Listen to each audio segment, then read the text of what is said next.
የእግዚአብሔር አይኖችማ አይደክሙ ኃያላን ናቸው። የእግዚአብሔር አይኖችማ አያንቀላፉ ትጉሃን ናቸው። የእግዚአብሔር አይኖችማ አይጨልምባቸው ብሩሃን ናቸው። የእግዚአብሔር አይኖችማ አይሞቱ ሕያዋን ናቸው። የእግዚአብሔር አይኖችማ አያዳሉ ጻድቃን ናቸው። ታዲያ አይኖቹ እንዲህ ከሆኑ ምናልባት እኛ ላለመታየት ተደብቀን እንዳይሆን ነው መጠርጠር። እና ምን ቀረ? ቤታችን ነበረች፣ እሷንም በሰፈር ሊያርጉ። ትዳራችን ነበረች፣ እሷንም ፍቱ እያሉ መከራበሩ። ቤተ ክርስቲያን ነበረች፣ እሷንም ደግሞ አሁን ሁለት ነው ያለን። አንድ የነፍሳችን መጠጊያ፣ አንድ የሥጋችን የልጆቻችን ማሳደጊያ። እሷንም ሽሽ ከቴዎድሮስ ዮሴፍም ጋር መዘመር፣ ከቴዲ አፍሮም ጋር መዝፈን አሁን ለኛ ይገባል። እኛ እኮ በቃ ሩካቤ ቀስቃሽ ፎቶዎች፣ እነዚያ ክፉ ትዝታዎች እንዴት እንደሚወጉ አታውቁም። ወግታ የጣለቻቸው ብዙዎች ናቸውና እኮ ነው የሚለው። ምን ጫት የሚቅሙ ሰዎች መካከል በገረባ ትፍቃለ ብለው ጠርቶ በገረባ የፋቅ ላትቅም ነው ጥቂት ቆይታ። ምን አስቀመጠ? የሚያደክም ስፍራ ምን አስቀመጠ? ቅድስናችሁን ሊያሳጧችሁ የሚችሉትን ስፍራዎች እለፏቸው፣ ፈቀቅ በሏቸው። ቁስሎቹን ካየህ ነው የምታሸንፈው። በተመስጦ እሱን ካየህ ነው ማትወድቀው። አንዲት ሕፃን ልጅ ወደ አባቷ ወይም ወደ ወላጆቿ የወላጆቿን አይን እያየች ከሮጠች አትወድቅም። ቼክ አድርጉት ቤታችሁ። ደግሞ ሰነፎና ብትወድቅ እኔን እንዳትከሱ። በአይን ፊት መስቀሉ፣ በአይን ፊት ቁስሎቹ፣ በአይኑ ፊት ሕማሙ ከተሳለ ታሸንፋለህ። አብርሃም በመምሪያ አድባር ዛፍ ስር እየሄደ ቁጭ የሚለው ለምን ይመስላችኋል? ፋዘር ታድሮስ ማለት የግብፁ ሊቅ ሲናገር መስቀሉን እየተመለከተ ነበር። ያውን በቀትር ይላል፣ በከሰዓት ጠብ ተፈጥሯል። ይህ ጠብ ደግሞ ወደ መገዳደል እንደሚያመራ የታወቀ ነው። አንድ ሰው ካልቋጨው በቀር ደምን በደም መመለስ አይቀሬ ነው። መፍትሄ እያመጡ የሚነግሱ ሰዎች ያሉ። እንደየ አይነት ወጣቶች ያስፈልጋሉ። መፍትሄ እየሰጡ የሚነግሱ፣ በጉልበታቸው በዘራቸው ሳይሆን በጥበባቸው የሚነግሱ ወጣቶችን እናፍቃለን። ችግር እየፈቱ ሞት እየቸረቸሩ የሚነግሱ ሰዎች ለዚች ምድር ምን ያረጉላታል? በአልጋው ዘንግ ስር የሰገደው ጣዖት አምልኮ ጀምሮ መስሎ ነው። መስቀሉን አይኑ ላይ ተክሎ ነው። እናንተ ወጣቶች ሆይ አይኖቻችሁን በተመስጦ ወደዚህ ቁስል፣ ወደዚህ ሕማም፣ ወደዚህ ሰማይ፣ ወደዚህ ውበት ካደረጋችሁ ነው የምታልፉት። ዮሴፍ እንደዚህ ነው ያለፈው። እግዚአብሔርን በልባችሁ፣ እግዚአብሔርን በአይምሮአችሁ፣ እግዚአብሔርን በህሊናችሁ፣ እግዚአብሔርን በፊታችሁ ካደረጋችሁት ታሻግራላችሁ። የማይወራበት ዘመን ላይ ዝም በል። ይሄ ሁሉ ሳይሆን ተናደደችና እንደ አውሬ ሰፈረችበት ይላል። ምን ላርግ አላለም እሱ። መቼም እንደኔ አይነት የዚህ ዘመን ሰው ቢሆን ኖሮ ምን ላርግ፣ አለቃዬና ሃርድ ነው። ምን ላርግ፣ ከሰው ጋር ሲኖሩ ሞኝ ሆኖ ነው። አህያ ሲጭኑ 3 ሆኖ ነው። ማቀው የለ በጣዖት ተከብቤ አሁን እኔ ምክንያተኛ ነኝ። ይሄ ሁሉ ደርሶብኝ ዝም ይላል። ስደበደብ ዝም ብሎ፣ ስገፈፍ ዝም ብሎ በቂ ምክንያት አለው። ደሞ ጎተተችው የሚለው ዝም ብሎ ጎተተችው እኮ አይደለም። እኔ ለጉባኤ ስለማይመች ነው። ሊያጋልጥህ ሊያደክም የሚችል ስፍራ ከሆነ ተወውና ሽሽ። ካልቻልክ ሽሽ። ለምን ቆመ ራስን ታደክማለህ? ብዙ ሰው ቆሞ ነው ራሱን የሚያደክመው። ንጽህናችንን በበጎነት በእውነት ታግለን ስንጠብቀው ነው። ለዚህ እኮ ነው መጽሐፍ ቅዱስ ሌላ ሸክም አልጭንባችሁም፣ ነገር ግን እስክመጣ ድረስ ያላችሁን ምን በሉ ጠብቁት። እንግዲህ ትዛት የለት ወሱ ትዛት ሰዓት እንተባት ይወርድ መንፈስ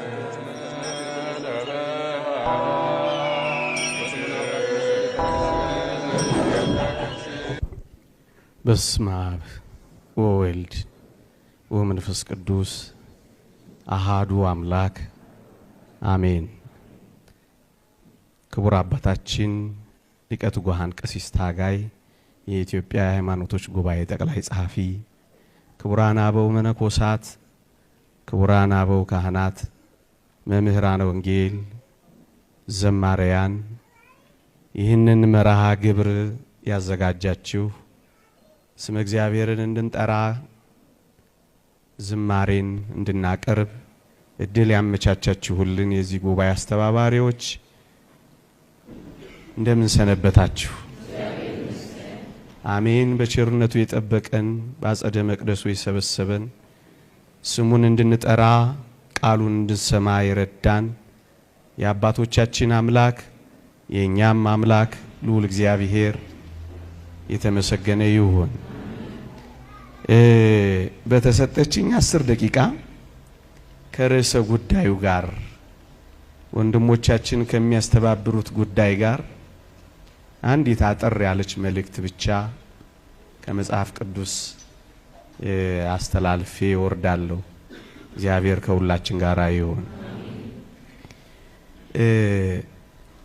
ስለሚያሻግረው ሰውና ማዕዶት መሻገር ነው። ስለሚያሻግረው አንድ ወጣት ብዙዎቻችሁ የምታውቁት ነው። እሱን ላስታውሳችሁና ወጣቶች ስለተሰበሰብን እሱን ላስታውሳችሁ፣ የምታውቁትም ቢሆን ልድገምላችሁ። እስራኤላውያን ከግብጽ ለመውጣታቸው ምክንያት ሊቃውንተ ቤተ ክርስቲያን እንደነገሩን 6 ምክንያቶች አሉ። አንደኛው ስለ ሕያው እግዚአብሔር ፍጹም ፍቅርና ቸርነት ነው። ሰውን ወዳጅ ስለሆነ እግዚአብሔር፣ በሰው ላይ ስለማይጨክን እግዚአብሔር፣ ፍቅር ስለሆነ እግዚአብሔር በዚህ ምክንያት አውጥቷቸዋል ይላሉ። ሁለተኛው እና በጣም ጥብቁ ጉዳይ እግዚአብሔር በአባቶችህ ደስ ስለተሰኘ ከግብጽ አውጥቶሃል የሚል ቃል በኦሪት ዘዳግም ላይ አለ። በአባቶቻቸው ደስ ተሰኘ እግዚአብሔር፣ የሕይወት መዓዛቸው ማረከው፣ ለእግዚአብሔር የሰጡት ፍቅር አስደሰተው። ስለ አባቶችህ ስል አወጣሁህ አላቸው። 4ቱ ነገሮች ግን እስራኤል በግብጽ ሳሉ ስለ ጠበቋቸው ጉዳዮች እግዚአብሔር ከግብጽ ወደ ከነዓን አሻግሯቸዋል። አንደኛ፣ በመከራ ውስጥ ሆነው ፒራሚድ እየገነቡ ጭቃ እያቦኩ ገለባ እያመላለሱ በጅራፍ እየተገረፉ እንቅልፋተው ከባድ ሥራ እየሰሩ ግዝረታቸውን ጠብቀው ነበር። ሃይማኖታቸውን ጠብቀው ነበር። አንደኛ፣ በመከራዎቻቸው በፈተናዎቻቸው በስቃዮቻቸው መካከል የሚያመውን የግዝረት ሥርዓት ይፈጽሙ ነበር። እየቆሰሉ ጭቃ ያቦኩ ነበር። በጣም ጨካኞች ስለሆኑ ቁስላቸው ሳይጠግ እንኳን ጭቃ አብኩ እያሉ ያስቦኳቸው ነበር። ደማቸው የቁስላቸው ደም ከጭቃው ጋር እስኪቦካ ድረስ ረፍት እንኳን አይሰጧቸውም ነበር። ግዝረታቸውን አልተውም። ባጭሩ ሃይማኖታቸውን አልተውም። ሁለተኛው እና በጣም የሚደንቀው ይህን ያህል ዘመን እዛ ሲቀመጡ ስማቸውን አልቀየሩ። ሁለተኛው። ሶስተኛው ቋንቋቸውን አልደባለቁም። ተስፋ ቆርጠው ባርነትማ ይሏል ይሄ ነው ከእንግዲህማ ምን እናደርጋለን ብለው እጅ ሰጥተው ቋንቋቸውን አልደባለቁ። አራተኛው ግን ምስጢረ ተስፋቸውን ለማንም ቢሆን ትንፍሽ ሳይሉ እነዚህን 4 ነገሮች ጠብቀዋል። እግዚአብሔር በእነዚህ 6 ነገሮች አውጥቷቸዋል ይላሉ ሊቃውንቱ። እኔ ግን በእነዚህ 6 ምክንያቶች መካከል አንድ ሰው ላሳያችሁ። እሱም እግዚአብሔር ደስ የተሰኘበት ዮሴፍ የሚባል ሲሸጥ 17 ዓመት የሆነው ሲከብር 30 ዓመት የሞላው አንድ አስደናቂ ወጣት እግዚአብሔር ደስ ስላለው ያሻገረበትን ወጣት ላስታውሳችሁ። እስራኤል አይቀጥሉም ነበር። እስራኤል ተብለው አይጠሩም ነበር ይህ ወጣት ባይኖር። 3 አደጋ ገጥመዋቸው ነበር። የይሁዳ ዘር የጌታችን መገኛ ሊቋረጥ 3 አደጋዎች ገጥሞት ነበር። አንደኛው ተጣልተዋል። ወንድሞቹ በድለውታል፣ ግፍ ሰርተውበታል፣ ካንዴም 2 ሸጠውታል፣ ጉድጓድ ጥለውታል፣ አውሬ በላው ብለዋል። ቀንተውበት ግፍ ሰርተውበታል። ጠብ ተፈጥሯል። ይህ ጠብ ደግሞ ወደ መገዳደል እንደሚያመራ የታወቀ ነው። አንድ ሰው ካልቋጨው በቀር ደምን በደም መመለስ አይቀሬ ነው። አንደኛ። ሁለተኛ በመጋባት ምክንያት ኢስማኤል ከአጋር እንደተገኘ ይህ አስፈላጊው ዘር በርኩሰት ምክንያት ይቋረጥ ነበረ። ሁለተኛ። ሶስተኛው ግን በረሃብ አደጋ ምክንያት የእስራኤል ልጆች ያልቁ ነበረ። እነዚህን ሶስት ጉዳዮች የምር የፈታቸው ይወጣት ነበረ። እንዴት አድርጎ ፈታቸው? ጸቡን በይቅርታ ፈታው። ስቅስቅ ብሎ አልቅሶ ፈታው። ተስፋተው ሲመጡ ተቀበላቸው። መግቢያ ሲያጡ ደጁን ከፈተላቸው። ሲንከራተቱ ታቀፋቸው። መውደቂያ ሲያጡ አነሳቸው። ልብ በቀላችሁ አላላቸው። ደምን በደም አልመለሰም። ቁጣን በቁጣ አልቻረም። ምን አይነት አስደናቂ ሰው ነው! በዚህ ሁሉ መከራ መካከል አላለቀሰም። በመጨረሻይቱ ደቂቃ ግን እነሱን ሲያቸው አለቀሰ። እናንተ ወጣቶች ደምን በደም የማይሽር ወጣት ለዚች ለኢትዮጵያ ያስፈልጋትም። ቂመኛ ያልሆነ በቀለኛ ያልሆነ የቆየ ነገር እያነሳ ሰበርናቸው ሰበሩን የማይባባል ወጣት አያስፈልግም። ሳኦል ታስታውሳላችሁ? የጥንት ታሪክ አንስቶ ገባኦናውያንን ስለጨፈጨፈ እግዚአብሔር እንዴት እንደተጣላው አታስታውሱ? የከረመ ታሪክ የሚያነሱ ወጣቶች እንዴት ያሻግሩናል? የከረመ ቂም ያደረ ቁስል እያከኩ ህዝብ የሚያሳምሙ የዮሴፍ ንግስና የዮሴፍ ክብር ችግር በመቸርቸር የመጣ ይመስላችኋል? መፍትሄ እያመጡ የሚነግሱ ሰዎች አሉ። እንደየ አይነት ወጣቶች ያስፈልጋሉ። መፍትሄ እየሰጡ የሚነግሱ በጉልበታቸው በዘራቸው ሳይሆን በጥበባቸው የሚነግሱ ወጣቶችን እናፍቃለን። ችግር እየፈቱ ሞት እየቸረቸሩ የሚነግሱ ሰዎች ለዚች ምድር ምን ያረጉላታል? መፍትሄ እየሰጡ ደም እያደረቁ ቂምን እየፈቱ የሚነግሱ ወጣቶች ያስፈልጓታል። በይቅርታ ነው የሚሻገረው። ገባኦናውያንን ስለተበቀለ ሳኦልን አልፈልገውም አለ። ይህን አስደናቂ ወጣት ተመልከቱት። በይቅርታ ተቀበላቸው፣ በፍቅር አረማቸው፣ በማቀፍ ገደላቸው። እንዲህ አይነት ወጣቶች አሻጋሪዎች ናቸው። ህይወቴ ወጣት አሻጋሪ ነው። በይቅርታ አሻገራቸው፣ በፍቅር አሻገራቸው። የሚደንቀው ደግሞ በርኩሰት መካከል ይቋረጥ የነበረውን እንዴት በንጽህና እንዳሻገራቸው ተመልከቱት። እዩት። በዛ በጲጢፋራ ቤት ለሀገሩ እንግዳ ለቤቱ ባዳ የሆነ አለቃ የሆነችው የአለቃው ሚስት ፊቱ ቆማ ተገዳደረችው። ውብ ሆና ተሰንግላ ፊቱ ቆመችበት። እጅግ ያስደንቃል። ለኃጢአት ሰንሰለት የመጀመሪያው አገናኝ ማየት ነው እንዳለው ሊቁ። የመጀመሪያውን ኃጢአት እንዴት ድል እንደነሳው ተመልከቱት። የኃጢአት ጅማሬ የሐሳብ መግቢያ ደጆች፣ የሥራ መርከሻዎች፣ የስሜት ሕዋሳት መግቢያ ደጆች መሆናቸውን የሚያውቅ ይህ ቅዱስ ከንጽህናው ጋር መታገል ጀመረ። መጽሐፍ ቅዱስ ላይ በሙሉ ስለ አይን በርከት ያሉ ጉዳዮች የሚወሩት መግቢያው አገናኙ ማየት ስለሆነ ነው።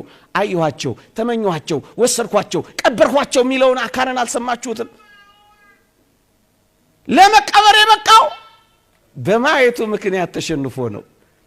ለማየት የሚያስጎመጅ ለጥበብም መልካም የሆነ ያላት መጀመሪያ ያሳይቷት ነው። ዳዊትና እይታው እንዴት መከራ እንዳመጣበት አይታችኋል።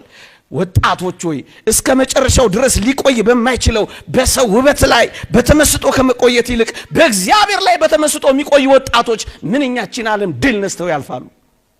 ለዚህ ነው ሊቁ ቅዱስ ዮሐንስ ዘሰዋስው ተመስጦን በሰማይ ውበት ላይ አድርጎ ከማየቱ የተነሳ በማየት ምክንያት የሚመጣውን እሳት ዮሴፍ ድል አደረገው ብሎ ያደነቀው። አሁን እግዚአብሔር ዘውትር በፊት ከሆነ ድል ነስተህ ትወጣለህ። በአይን ፊት መስቀሉ፣ በአይን ፊት ቁስሎቹ፣ በአይኑ ፊት ሕማሙ ከተሳለ ታሸንፋለህ። አብርሃም በመምሪያ አድባር ዛፍ ስር እየሄደ ቁጭ የሚለው ለምን ይመስላችኋል? ፋዘር ታድሮስ ማለት የግብፁ ሊቅ ሲናገር መስቀሉን እየተመለከተ ነበር። ያውን በቀትር ይላል፣ በከሰዓት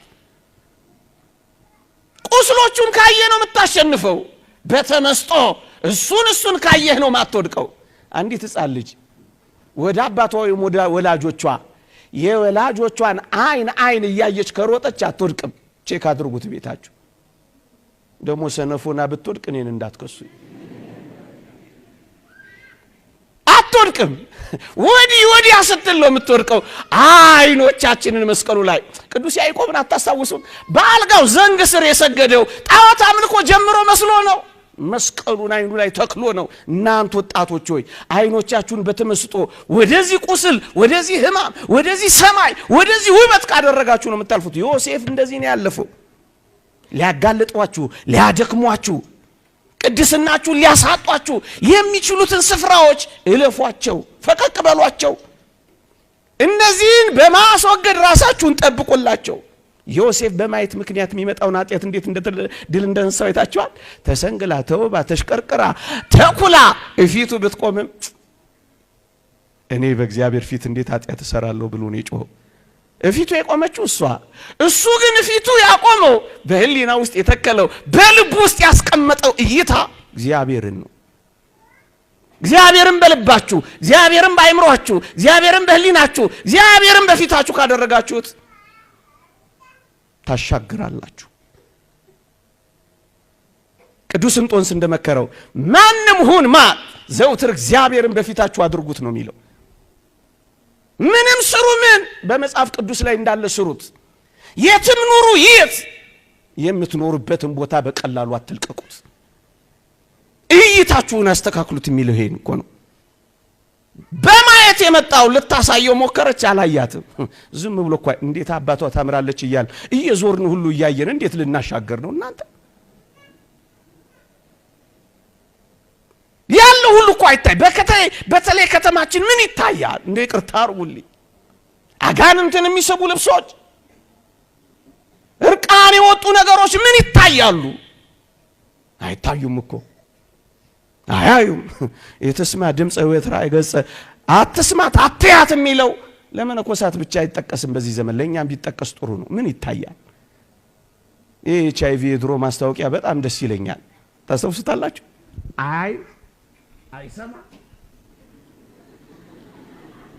ይሄ ነው የሚሻገሩን የሚመስለኝ። የማይወራበት ዘመን ላይ ዝም በል። በማሳየት ብቻ ድል ሲነሳት አላያት፣ ተናደደች፣ ተበሳጨች። ከዛስ ትወተውተው ጀመር። ምን እያለች? ዘውትርም መጽሐፍ ቅዱሱን አንብቡት። ዘውትርም እንተኛ ትለው ነበር፣ እርሱ ግን አይሰማት። እንዴት ያስደንቃል! ለምንድን ነው ማይሰማት? እግዚአብሔርን ስለሚሰማ ነው። ወጣቶች ሆይ የእግዚአብሔርን ጥዑም ቃላት በመስማትና በማሰላሰል ኮንተምፕሌት በማድረግ የዓለምን ውትወታ ካልተዋችኋት በቀር አሻጋሪ አትሆኑ። ዮሴፍ እንደዚህ እኮ ነው ያሻገረው።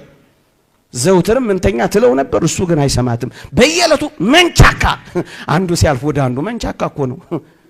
ሺኖዳ እንዳሉት 5500 7500 የሥራ ልምድ አለው እኮ ሴቴ። መንቻካ ፈተና በመፈተን አትስማው። አልሰማትም እኮ ነው የሚለው። አያትም አይሰማትም። ሶስተኛው ነው በጣም በጣም በጣም በጣም የሚገርመው ደግሞ ሶስተኛው ነው። እሺ በማየትና በመስማት አይሆን፣ ይሄ ሁሉ ሳይሆን ተናደደችና እንደ አውሬ ሰፈረችበት ይላል። ምን ላርግ አላለም እሱ። መቼም እንደኔ አይነት የዚህ ዘመን ሰው ቢሆን ኖሮ ምን ላርግ፣ አለቃዬ ናት፣ ሃርድ ነው አይልም። ግሩም ታዲ ይቅርበል ምን ላርግ ከሰው ጋር ሲኖሩ ሞኝ ሆኖ ነው አህያ ሲጭኑ 3 ሆኖ ነው ማቀው የለ በጣዖት ተከብቤ አሁን እኔ ምክንያተኛ ነኝ ይሄ ሁሉ ደርሶብኝ ዝም ይላል ስደበደብ ዝም ብሎ ስገፈፍ ዝም ብሎ በቂ ምክንያት አለው እጅግ በጣም በቂ ምክንያት አባቱ የለም በናፍቆት ተቃጥሎ እናቱ በልጅነት ሞታበት ወንድሞቹ ጠልተውት ብቻውን ሆኖ ብቻን ብትሆን እንኳን አምልከው ምንም ምክንያት እኮ አይሰጥም ወንጌላችን መጽሐፋችን ደሞ ጎተተችው ሚለው ዝም ብሎ ጎተተችው እኮ አይደለም እኔ ለጉባኤ ስለማይመች ነው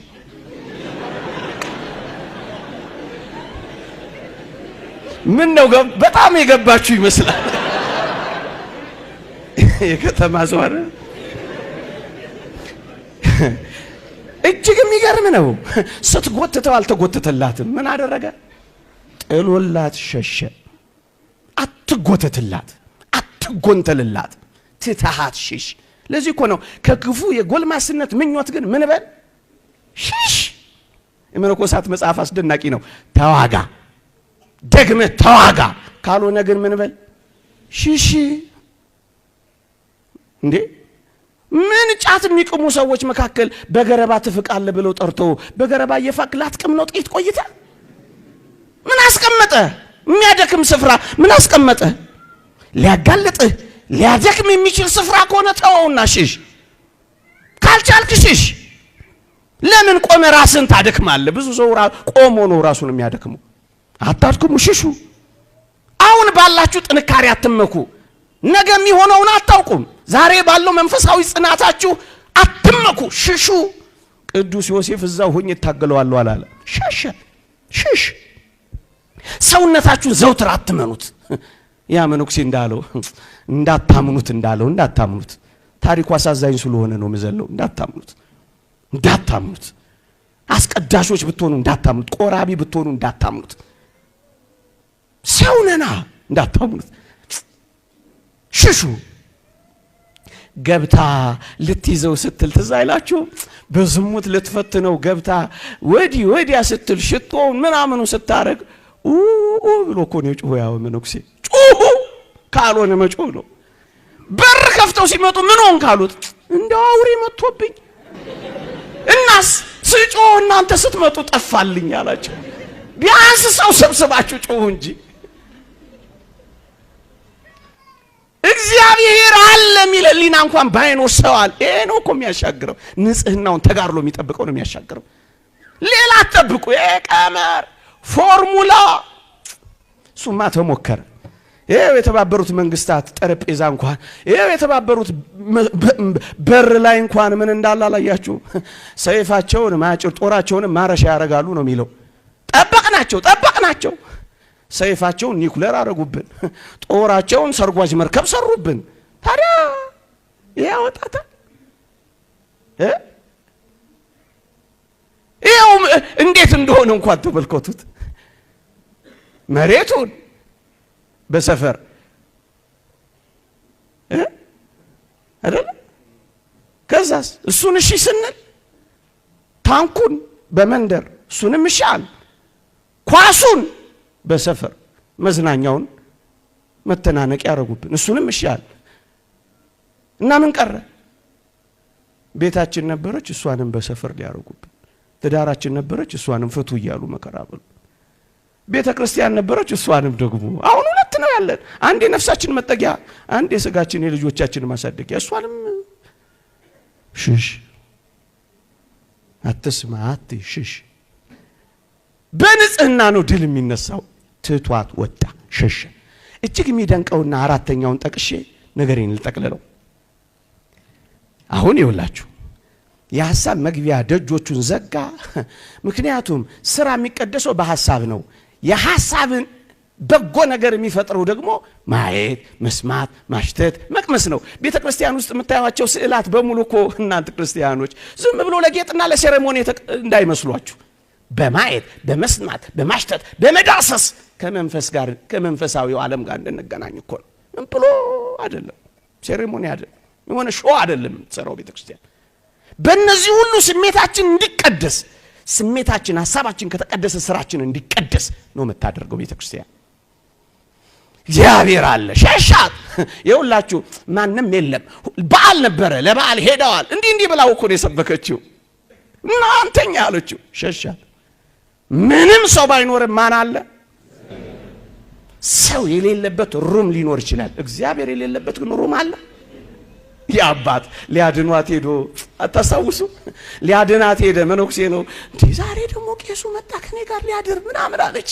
ከዛ ማንም እንዳያይ ግጥም አድርጌ ዘጋዋለሁ፣ ስጋት እንዳይገባ መረጃ አይወጣም ምናምን አለችው። ከዛ ግን እሱ ምን አላት መሰላችሁ? ጥሩ ነው፣ ሰው የለም ማንም የለም። እንግዲህ ያው አንድ ክፍል አዘጋጅልኝ። ኧረ አዘጋጃለሁ አለ። ግን ያ ክፍል እግዚአብሔር የሌለበት ክፍል መሆን አለበት አላት። ከየት ታምጣ? ድንግት ብላ አለቀሰቻ፣ ተከተለቿ፣ ዳነቻ። እግዚአብሔር የሌለበት ሩም የለም። መጋረጃ ብትዘጉ የለም አለ። ጥቁር መነጽር ብትሰኩ እግዚአብሔር አለ የለም? ጥቁር ስቲከር መኪናችሁ ላይ ብትለጥፉ እግዚአብሔር አለ የለም? ዱባይ ሄዳችሁ ሚስታችሁን ብታታልሉ እግዚአብሔር አለ የለም? ባርኔጣ ብትደፉ እግዚአብሔር አለ የለም? ብርሃኑን ብታጠፉ እግዚአብሔር አለ የለም? እግዚአብሔር የሌለበት የለም።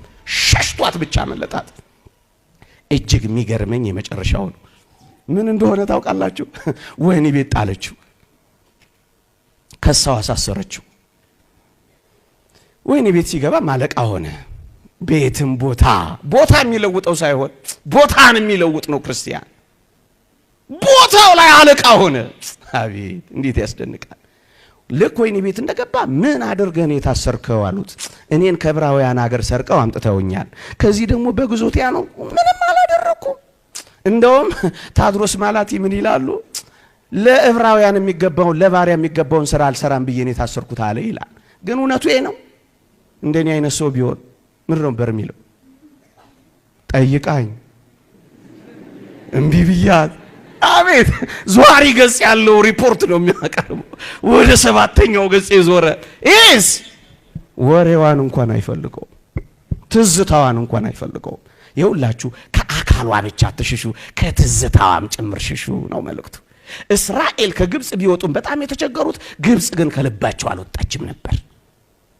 ሩካቤ ቀስቃሽ ዳንሶች፣ ከቴዎድሮስ ዮሴፍም ጋር መዘመር፣ ከቴዲ አፍሮም ጋር መዝፈን አሁን ለኛ ይገባል። እኛ እኮ በቃ ሩካቤ ቀስቃሽ ፎቶዎች፣ እነዚያ ክፉ ትዝታዎች እንዴት እንደሚወጉ አታውቁም? ወግታ የጣለቻቸው ብዙዎች ናቸውና እኮ ነው የሚለው። እንዴ በመውጋቷ ቁስሉን እያየ በመውደቁ ትዝታዋን እያየ የማይሰቀቅ ሰው የሆነው እኮ ጨክኖ ጥሎ ስለወጣ ነው። ፈጽሞት ቢሆንስ ኖሮ ዮሴፍ ጲጢፋራ ድንገት መጥቶ ከዛ ከባለሟሎቹ ጋር ትንሽ ሲንሾካሾክ ሲያይ ምን ይል ነበር ዮሴፍ? በቃ ወቁብኝ ተነቃ እያለ ሲሳቀቅ ነበር የሚኖረው። ትዝታዋን እንኳን ነው የማይፈልገው። በጣም ነው የሚገርመው። ከትዝታዋ እንኳን ነው የሚሸሸው። እኛ እኮ እንገርማለን። ዴሪ ነው ምንድነው? ዳሪ ነው የምንጽፈው እኛ አይደል? ዳሪ ቡክ ሁሉ አለን እኮ ምን ደጋገመው። ተገናኘን ከ3ኛ ሲ ክፍል ጀምሮ ኮካ ጠጣ። ይሄናው ሲደግም ትዝታውን እንኳን ነው የሚሸሸው። ትዝታዋ እንኳን ሽሽ ውጣ። ምን ያደርግልህ? ያንተ ካልሆነ ምን ያደርግልሃል? ቶ ሸሻት። ባጭሩ ራሳችንን ከሚገባው በላይ ከጠበቅን፣ በንጽህና ከጸናን፣ አንደኛ ንጹህና ቅን ህሊና የፍቅር በጎ ልብ ታመጣለች። ሁሉን ይወዳል፣ ቂምን ይረሳል፣ ይቅርታን ያመጣል፣ አቃፊ ይሆናል፣ በይቅርታ ይሽረዋል። ማሻገር የምንችለው ንጽህናችንን በበጎነት በእውነት ታግለን ስንጠብቀው ነው። ለዚህ እኮ ነው መጽሐፍ ቅዱስ ሌላ ሸክም አልጭንባችሁም፣ ነገር ግን እስክመጣ ድረስ ያላችሁን ምን በሉ ጠብቁት። ወጣቶች ከጠበቃችሁ ታሻግራላችሁ።